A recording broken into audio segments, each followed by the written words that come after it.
Jeffries as Marion Kirby, the ghostess with the mostess. Robert Sterling as George Kirby, that most sporty spirit. And Leo G. Carroll, host to said ghosts, as Topper.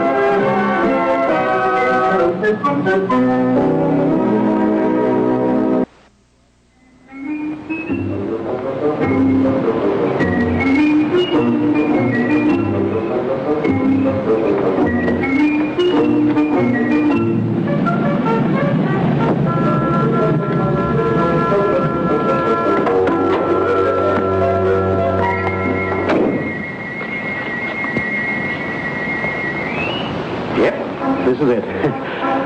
Come to see my niece. First time in 15 years. That'll be 60 cents. She was only a little girl when I left here. Now she's married.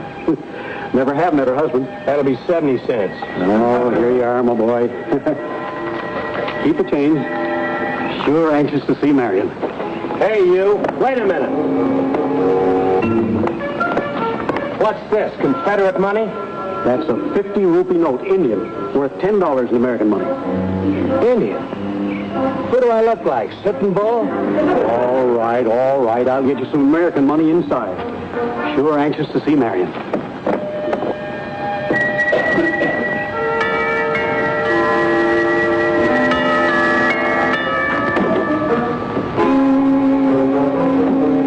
My boy. My dear boy. You're a little older than I expected. I am. Say, paunchy, too. Don't you know who I am? I'm afraid you have the advantage of me, sir. I'm your Uncle Jonathan Ditson. How's that lovely wife of yours? Oh, she's still very lovely, thank you. Oh, it's been a long time. I left here for India 15 years ago. Just got back yesterday. Dear me, that is rather slow traveling. Where's my money? Oh, I forgot all about you in the excitement. Give him a couple of dollars, will you? I haven't got anything on me but Indian money. Thanks. Well, where is she? Where's my favorite niece? I'm afraid she's out at the moment. Won't you come inside and wait? She generally does come home, as a rule. Are you expecting to stay long? Just long enough to see that you get what's coming to you. Coming to me? Yes, sir, the two of you. I hit it big in India. Got me a gold mine. From now on, you're rich. Funny, I never thought you'd marry a man as old as you. My dear Mr. Ditson, I'm only 5 years older than Henrietta. That's so. Who's Henrietta? Who's Henrietta? That's what I asked you. Uncle Jonathan! George, come quick, it's Uncle Jonathan. Oh, my favorite uncle. He's the favorite. I'd hate to see the long shot. Mr. Ditson, I'm afraid there's been a mistake here. I'm not George Kirby. I should hope not. Oh, George, if he could only see me. Well, who are you? My name's Topper, Cosmo Topper. George and Marion Kirby don't live here anymore. Topper, tell him about us. Why didn't you say so? Where do they live? Well, you see, That's a good answer. George, the poor darling thinks we're still alive. Uncle, say something to me. Say, Uncle. Be quiet, George.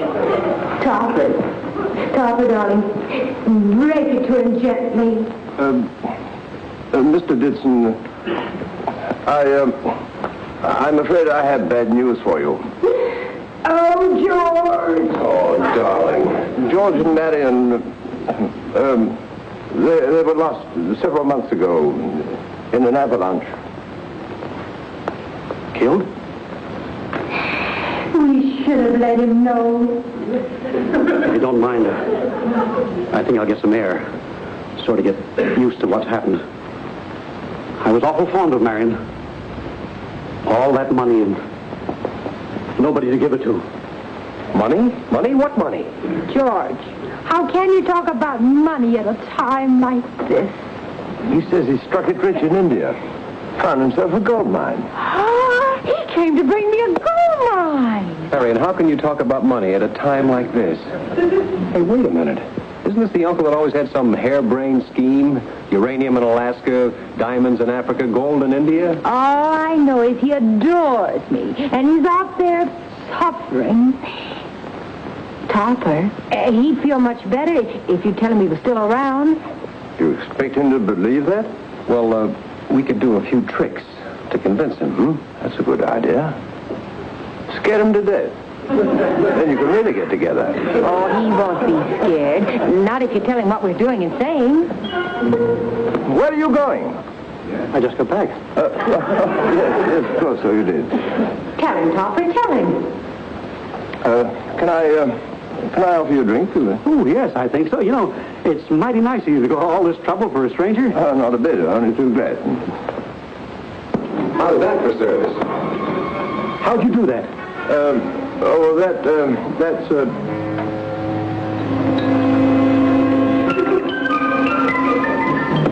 What's that? Tell him, Topper. Make him happy. Oh, that's George. George Kirby. At least that's his ghost. Hi, Unc. Say, you think I'm believing in ghosts? Well, hardly. But it's true all the same. Well, what's that? That's Neil. He's St. Bernard. He got lost in the avalanche with George and Marion. What are you giving me?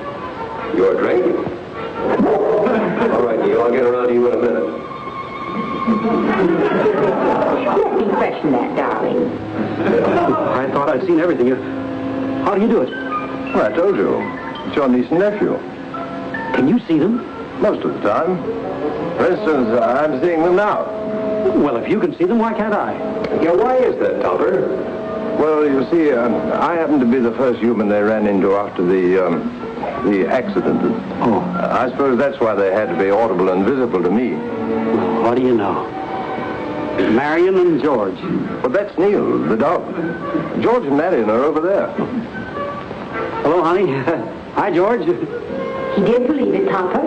I told you he would. You know, it's kind of hard to believe. I guess I'll just have to get used to it. You must stay a while. You must stay. Well, only a day or so. My luggage will be along in a minute. Come here, Marion. Come here, kitten.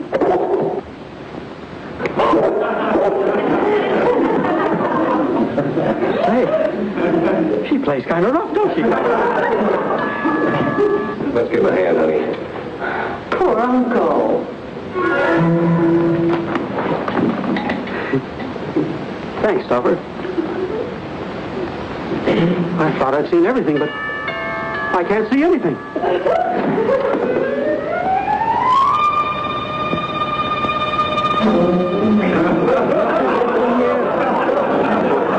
Who should I say is calling? Luggage, man.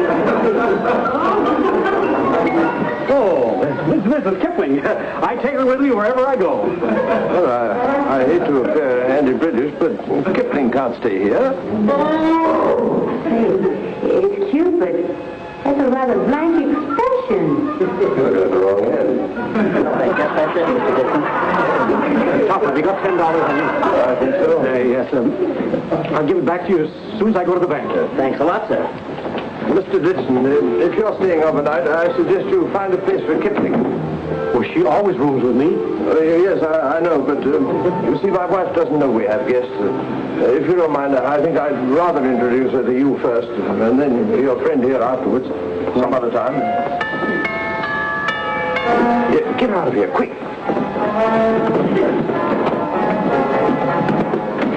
Is that my room? Get out of here fast. Into the kitchen over there. Come on, Kipling.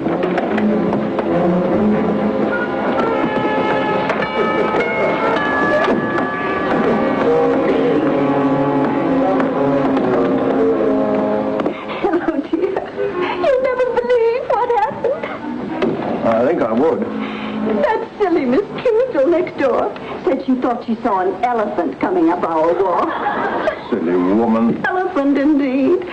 Oh, that reminds me. Is Katie home yet? Not yet. Henrietta, there's something that I rather want to... Well, she said she'd be here in time to fix dinner. Maybe I'd better get it started. no, I wouldn't do that, dear. Why not? Well, never start anything you can't finish. Besides, I want to talk to you. You don't have to pull me, Cosmo. What did you want to talk to you about? We have a guest, dear. A guest? He's George and Marion Kirby's uncle. Came all the way from India to see them. And then, of course, when he discovered that they weren't... Poor dear. Must have been a terrible shock. Yes, that's why I asked him to stay overnight. Give him a chance to recover. That was sweet of you, Cosmo. Where is he? He's in the kitchen. He wanted to be alone. Hide his grief. Oh, I get to laugh every time I think of that Marion and George. He's still shocked. I beg your pardon. I didn't know you had company. Oh, my wife, Mrs. Topper, Mr. Ditson. Mighty glad to know you. How do you do? The man from the animal farm's coming right over. The animal farm? Yeah, he's going to take Kipling for the night. Yes, man wants to borrow our set of Kipling's. You know, wants to check up on those animal stories. What's that? That must be the animal men. They never ring, they trumpet. I just came in the back door. There's something in the kitchen, and it looks like a... Not a bit. Doesn't look a bit like it. Sorry, Topper. We were giving it a snack when Katie came in. What's in the kitchen, and what's it doing there? It's eating. All over the floor. 4 heads of cabbage. You shouldn't have fed Kipling. She'll only come back. She's got a memory like an elephant. What is this?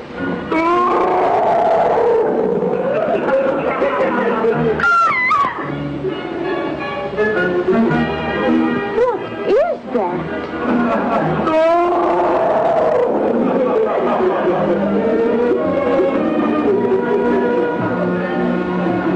Does that answer your question?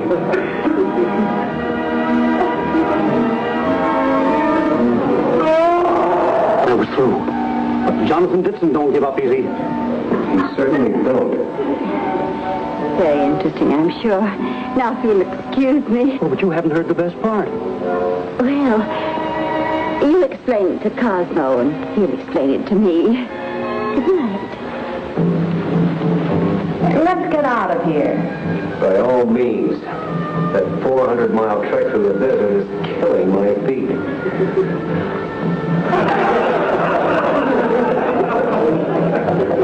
George. Marion. Something wrong? It's George. He wanted to ask you a question. He wanted to know, were you scared? Scared? Me scared? He's behind you. No, my boy. Takes more than 3,000 Bedouins to scare your Uncle Jonathan. It looks like Topper. No, it's just a mirage. You pair of sneaks. Look here, Marion. I want to know the truth about this uncle of yours. He says he's coming to the bank tomorrow to try and borrow some money, and I don't know the first thing about him. Well, he's my uncle. Isn't that enough? No. What's more, it all sounds pretty fishy to me. He arrives here without warning, hasn't a cent of money on him, has to borrow from me. Now he wants to negotiate a loan from the bank. He always was a little careless about money. Especially other people's. Wonder what he came here for. To see me. He came all the way from India just to see me. How do you know he was in India? Well, he brought an elephant, didn't he? Maybe it was just 2 men dressed like an elephant. Hey, Marion. Suppose Suppose what? Suppose he came here to collect our insurance. Oh, but he didn't even know we were dead. How do you know he didn't? Oh, George. You don't think my uncle is that mercenary, do you? I don't, eh? Well, I don't know how you're going to manage it, but I want him out of here by tomorrow. Imagine that guy. Putting on a big act just so he can collect our insurance. I may never forgive him. Then on the 19th day came the sorrow. The sand blew at my body like bullets from a French 75. By this time, the blistering desert had taken its toll of my gun bearers.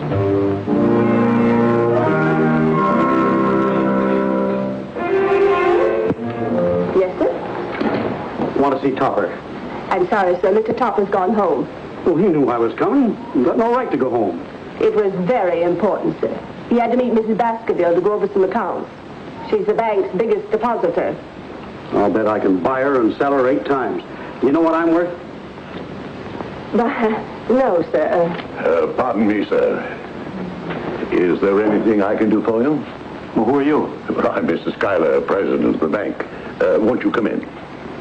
Rather see Topper.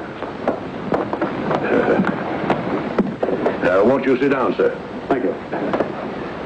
And now, what can we do for you? I want $230,000. $230,000? That's what I said. But, my dear sir, have you any identification? Sure thing. Name's Jonathan Ditson. See? Oh, yes, and I want a small valise to carry the money in. But have you any collateral? If I had collateral, I wouldn't need you. But, Mr. Ditson... I never heard so much arguing. Phone Calcutta, Second National Bank, they'll tell you. Well, do I get the money or don't I? I'm sorry, sir, but we do not carry charge accounts. Well, all I have to say to you is, Schuyler, if you behave this way to all your depositors, there's no wonder you never got any place.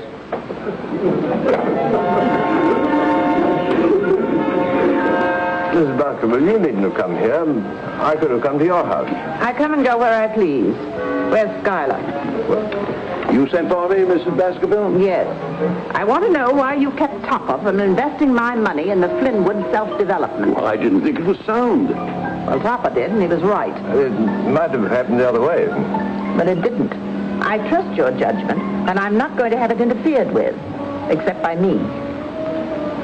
Topper, if I were you, I'd open my own bank. By the way, Topper, do you know a man named Ditson?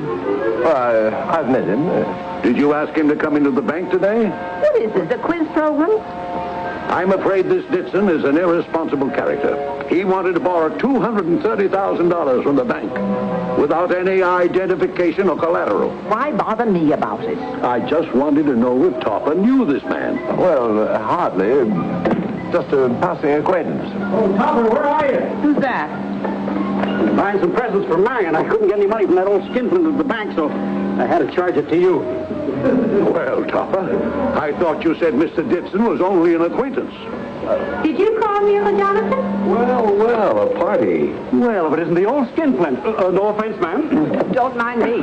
Well, I'm waiting for an explanation, Topper. You leave him alone, you big bully. Well, it's like this. Well, he don't know beans about running a bank. Why don't you have him impeached? You can say that again. Why don't you have him impeached?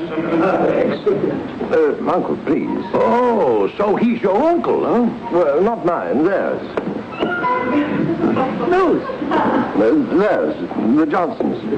Fifth cousins of my wife. Well, Mrs. Baskerville, what do you think of Mr. Topper's judgment now? Introducing that madman into the bank. What did you call me? Now, don't hide behind me, Schuyler. I'm not going to fight him for you. Come out and fight.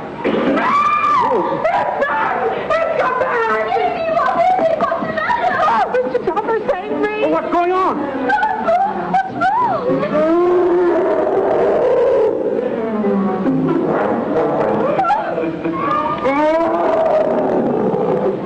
How did she get back here? She never forgets an address. What is that? That's an elephant. I know it's an elephant, but what's it doing in here? It was left over from the Republican convention.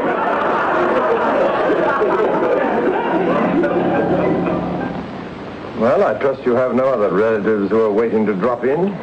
Oh, Topper, darling, you don't think Schuyler will fire you, do you? What do you think? Oh, we could take Kipling and start an elephant act.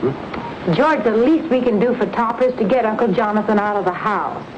And how do you expect to go about that? Think, George, think. We've got to get him out of here before he collects our insurance. I won't give it to him. I want Topper to have it.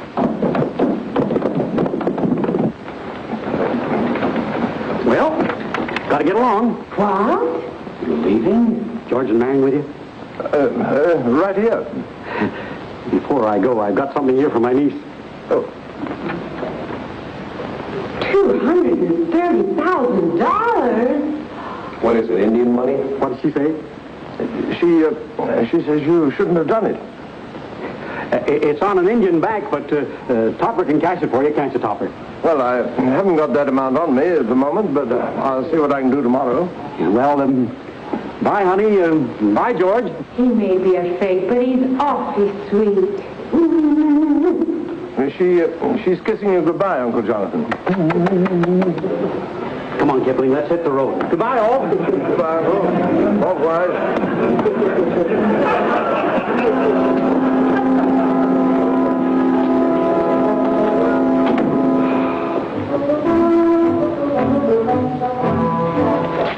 George, what are you doing with all my money? Oh, what money?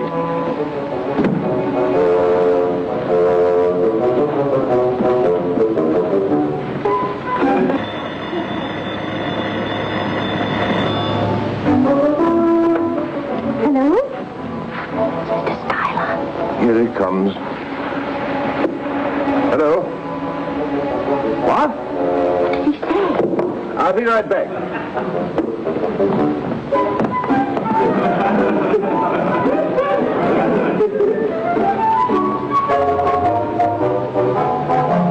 Papa, what are you doing? Schuyler just got a cable from India. Uncle Jonathan has got a gold mine. In fact, he's got 3 of them. He's a multimillionaire. Oh, you ruined me. It's all your fault, you cynic. Well, anyone can make a little mistake. We'll never be able to put all these together. A John W. Lupton, Bernard L. Schubert production.